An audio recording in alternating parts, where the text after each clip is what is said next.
Before we begin, thank you very much to Open the BotCon Toy for pitching in over on Patreon. Okay. I'm not announcing how much people pitch in on any of these sources, obviously. That's all confidential stuff. I will tell you this, I have never received a contribution large enough to make me even consider opening what is potentially the rarest BotCon toy there is. It just ain't happening. I can't bring myself to do it.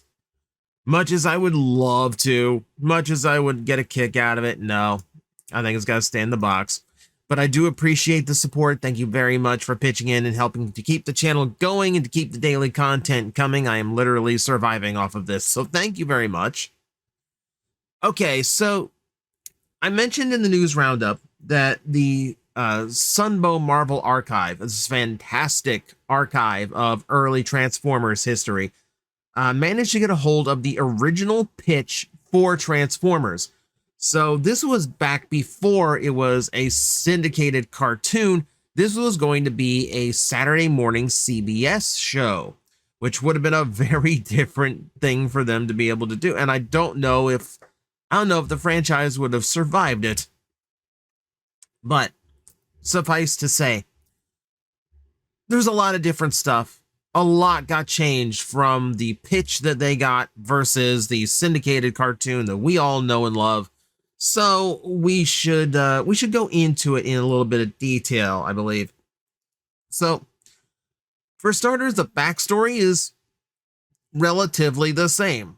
Like, you have a planet on the far reaches of the galaxy where mechanical life forms evolved. Now, this doesn't mention, Primus or whatever, or whatever origin story. No quintessence, nothing like that. It's literally just the way this planet works. Instead of evolving from like flesh and bone, it was the metal of the planet that started evolving, etc., etc., until you get to a modern transforming robot. So the twist happens when the story kicks off essentially 50 years before they come to Earth. Not 4 million years, 50.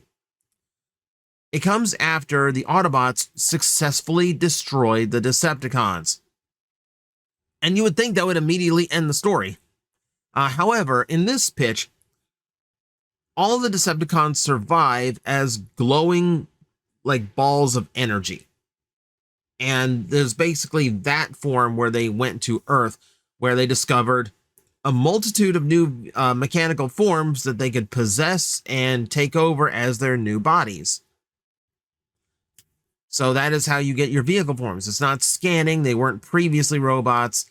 It's essentially their spark. And it's amusing to me that the literal first pitch of the cartoon's fiction would actually include the sparks as a thing long before they were even called that, long before Beast Wars came up with it. It does revolve around, it does feel very similar to essentially like Starscream from Beast Wars, where the spark is immortal, it just needs a new shell to enter. So the conflict is the Autobots, being, more kind and benevolent race, they follow the Decepticons in a similar fashion. They descend down to Earth and take over new vehicle modes for themselves. And thus you begin a war on Earth. From here, everything starts shifting around. We're going to go through like the main cast just so you get some idea. So, for instance, Megatron is essentially the same.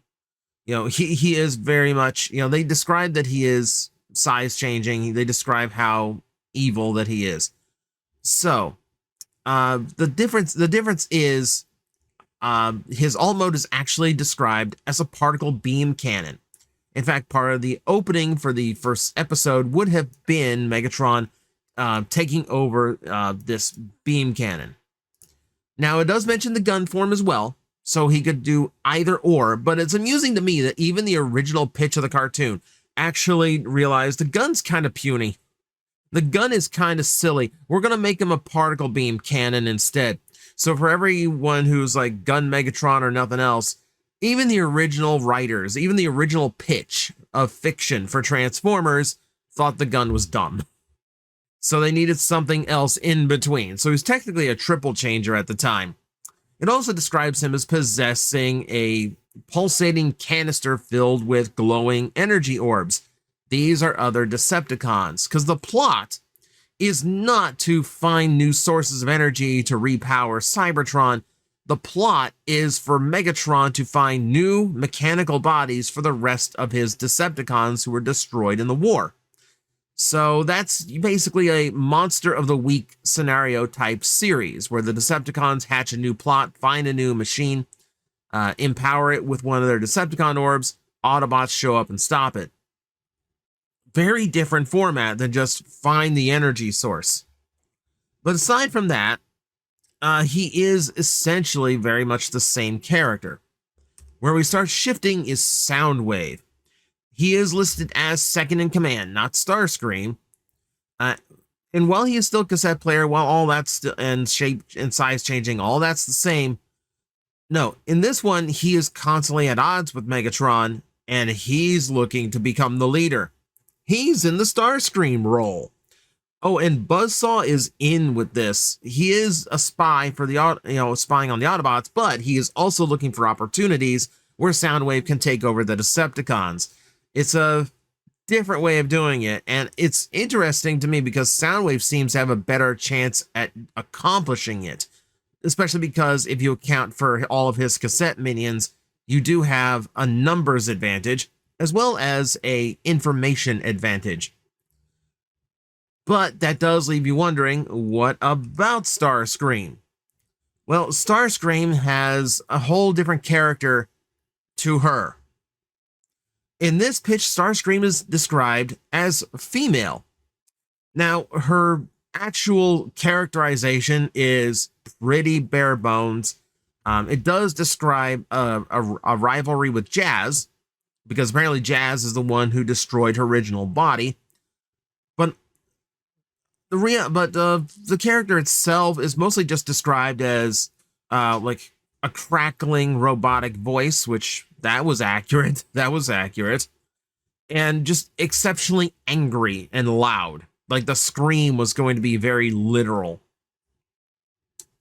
And then you have Thundercracker. Well, no, wait. That's a surprise. Thundercracker's interesting. Let's do Skywarp first. So this one is again simple. Just described as being a very hateful character who just wants to destroy Autobots. The big thing to Skywarp would have been the warp part would have been part of his weaponry, which creates these little rips in space and time. It's how the Decepticons would have gotten away every single week. Rather than flying off, Skywarp would basically create a portal back to base and everyone would run through. That type of thing. Now, Thundercracker. No, this is not old recovered art. It's a quick Photoshop. I have no idea what he would have ended up looking like, but the pitch describes him as red, so we would have actually gotten a red Seeker in the original lineup had this continued. Strong, quiet type, except for his weaponry, which is very, very loud and thunderous. He's described as equipped with tractor beams that could draw in any Autobot, where he could then crush them to death. A little bit more vicious than Thundercracker ended up being. Also a lot quieter than Thundercracker ended up being. So he was going to be the tough guy of the Seekers. He was going to be the strong man. Obviously, did not go anywhere with that one. So, Decepticons out of the way. And, they don't describe Ravage, Rumble, or any of that. They don't describe Reflector. It's just a very small villain cast. So we can move into the Autobots, which is a far larger cast. We will zip through them for the sake of time. Prime is very much the way he originally was, so not a whole lot of reason to hold up on him. He's Optimus Prime, and Optimus has always kind of been the same no matter what. Differences become when we start getting into Jazz, because he is described as not only the second in command of the Autobots. For everyone who's still confused about who's like second in command on that side of things, yeah, according to the original pitch, it was Jazz. But also, Jazz was described as impulsive, as would be expected of someone who drives a Porsche. And that doesn't really describe someone as second in command, but it does feel very familiar. It almost feels like Hot Rod's personality. It almost feels like Hot Rod's personality, like very impulsive, brash, but also there's a potential of leadership there. So, hence why he is under Prime's wing. So it took a couple years before we got that characterization out there, but eventually. But yeah, Jazz very different, especially because he's described as reckless, which that's not really Jazz. All right. Are we ready for the human character? Are we ready for the human counterpart amongst the Autobots, the go-to connection point? Yep, we have our kid-friendly Transformer, Toad. I am not making this up. Again, quick recolor. No idea what he was really going to look like. But Toad is described as a Volkswagen Beetle who turns green. He is not a yellow character. But this one is described more as a comic relief character. So the vehicle is not in perfect working order, so he is in constant struggle to transform. If there is like a immediate threat and he has to transform quickly, maybe his lower legs don't transform. He's got to roll around on his wheels, that kind of thing. It was supposed to be just like a gag character, essentially. But he's also the only other one besides Optimus to have a human contact, and we will get to how that works here in a bit. But yeah, almost had a green Bumblebee. Almost. No, but if you're wondering, because Toad does not actually have any kind of listed like job amongst the Autobots. So the scout job went to Trailbreaker, and doesn't he just look like the sneakiest Transformer?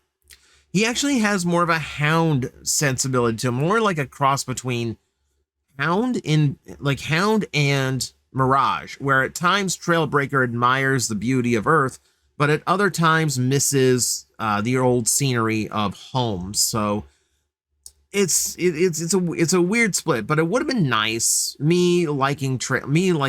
Really liking Trailbreaker. It would have been nice for him to have an expanded role. That would have made me happy. And now here we go.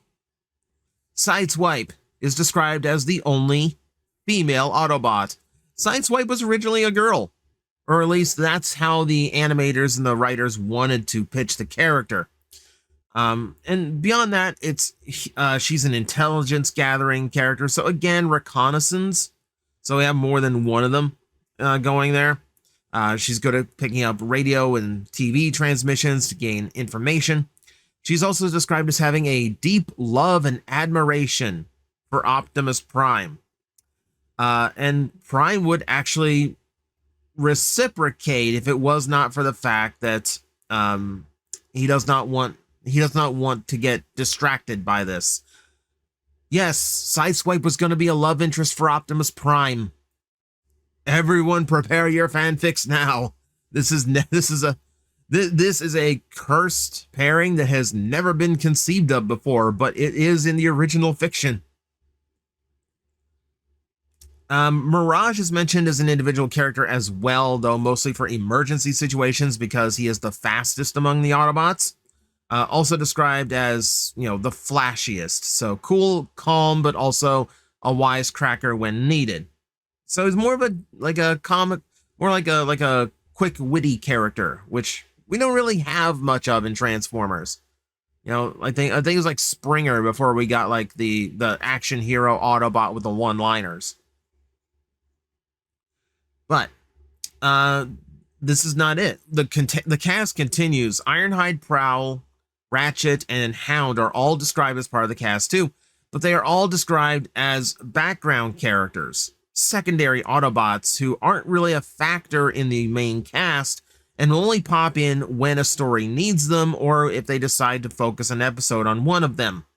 Meaning characters like, your repairman, your medic, don't really have a lot of presence in the series, which is weird because some of those characters like Ratchet is indispensable now. Like just about every iteration of Transformers they come up with has a Ratchet because you need someone to repair these guys. But no, background character at best. Right, so that's the Autobots, that's the Decepticons. So what about humans? No, it was not going to be Duke from G.I. Joe. It was going to be a guy named William Conroy. Sorry about that, I'm getting actors confused. William Conroy, who was going to be nicknamed Duke. So, because the Autobots also came to Earth as sparks and possessed real-world vehicles in order to gain their new full robot modes, that means they fell victim to the same thing of, well, they are using Earth vehicles. But unlike the Decepticons, they have morals. They are aware that they would otherwise be stealing these vehicles. So instead, Optimus Prime kind of forms this weird bond with the truck driver who was his alt mode, and that is William Conroy, Duke. Duke is not happy about this. He's not happy that his precious truck is now battling against evil robots. He is a very he's described as a Han Solo type. So he is overall a good guy. He does come in handy. He will help. But he's just very grumbly about it. This is also where we learned that the Autobots do not have a home base per se. They don't have a ship. The Ark is not here. Instead, the home base is inside Optimus Prime's trailer. And they don't describe how eight or so characters all cram into one tractor trailer. They don't describe it as shrinking. They don't describe a TARDIS situation, just that was going to be the base of the Autobots. I mean, it gives it more use, I guess. So, aside from having a human main lead who's more bantering with Optimus Prime, but, also, just whines and cries, but still is ultimately a friend, is ultimately going to help out.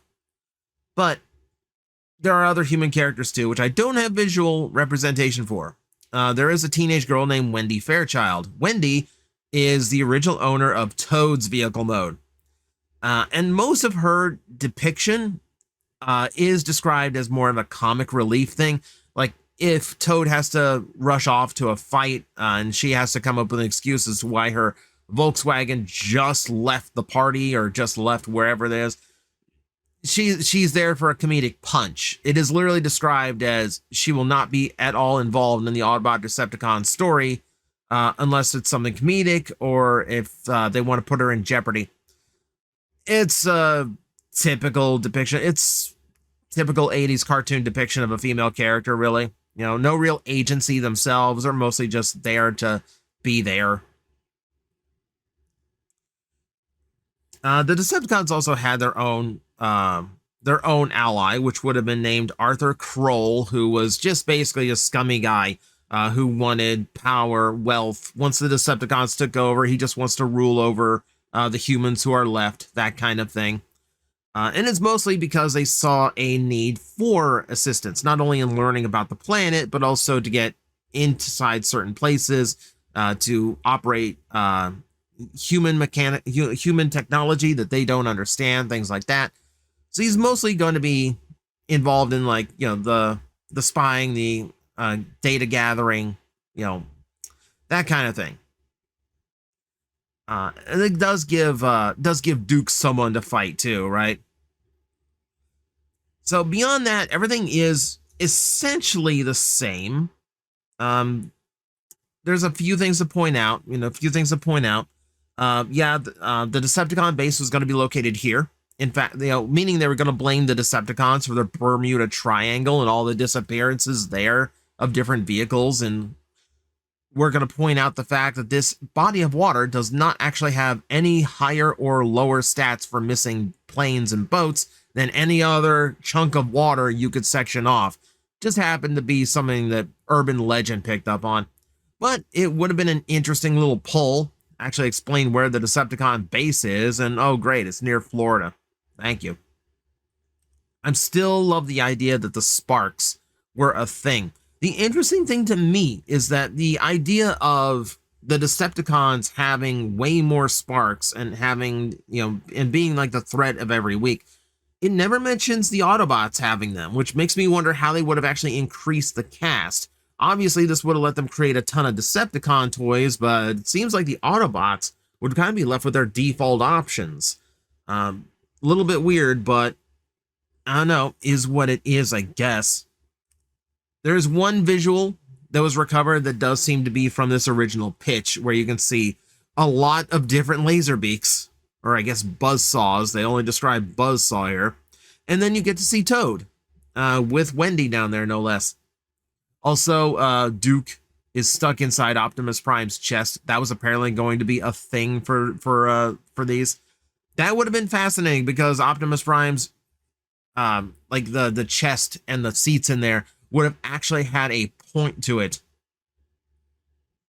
Now, there is a lot more. There's some individual episodes that have been described and all that. And then little details I've been leaving out. There's like a much bigger explanation of things. Things like the Autobots and Decepticons both do require normal electrical recharging, but because they're using real-world vehicles, they will also require fuel. So Energon was not a thing. Little things like that we're not going to have time for today.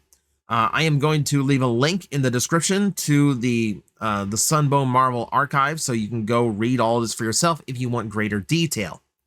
But I will point out that CBS made a lot of changes to this initial pitch and then sent back their notes. And we got a very different vibe from the whole thing. So, amongst the complaints, both from CBS and Hasbro did not want any of the toys they were bringing in from Diaclone to be depicted as female. So all the female characters, those characterizations got shunted off to brand new series exclusive characters. That would have been Fire Cycle for the Autobots, still a love interest for Optimus, and Whirlpool for the Decepticons, a submersible who also apparently had some kind of propeller air mode so she could actually fly with everybody else. So you had that, but you also had an aspect of the Decepticons already in control of the planet. Like, they've literally taken over, they've won, and it's just, and they've basically enslaved most of the planet, which leaves the Autobots on a very back foot situation. And the Autobots being far outnumbered. They kept the energy orb thing, but instead of one at a time, one per episode, they just went nuts and just gained hundreds more Decepticons than there were Autobots. So setting up more like then they even reference it, a Star Wars situation, and a rebel group against the Empire thing. Characterizations got changed there. Toad, they didn't like the name, so they dropped it. We got Muffy instead, or Muffler, the full name, but the nickname is Muffy. Your brave Autobot warrior, Muffy. They didn't like Duke or William, so his name became Matt Conroy. We introduced a little brother character and more of a family dynamic for Muffler to be a part of. And you can see they probably based the artwork off of the GoBot Bug Bite rather than the actual Bumblebee toy they were eventually going to make. The reason we don't go into the second pitch in detail is, one, because we've already gone long for this episode, but two is because in describing the Decepticons, CBS really only has one main inspiration for them. An inspiration that comes straight from Germany of World War II. And they mention those terms a lot. We are not going to get into it. Suffice to say, they did change around the characterization. Starscream was now the treacherous one. Soundwave was demoted, but also became more of a advantageous, like opportunist. But that's mostly to impress Megatron, who at the time was also called Negator. So someone didn't like the Megatron name either. A lot of little changes. And again, I will leave you to explore that for yourself, because frankly, I don't need a bunch of that terminology appearing on my video.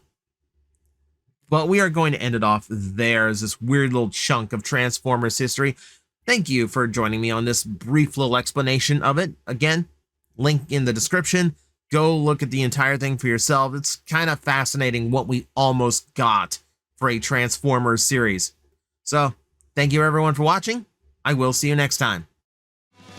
Hello everyone, I am Astral Agent Magnetar, a Tokusatsu VTuber, and I am streaming 4 times a week over on Twitch, Monday, Tuesday, and Wednesday afternoons, and a special late night one on late Friday/early Saturday. So come watch, come hang out, and let's make an impact together.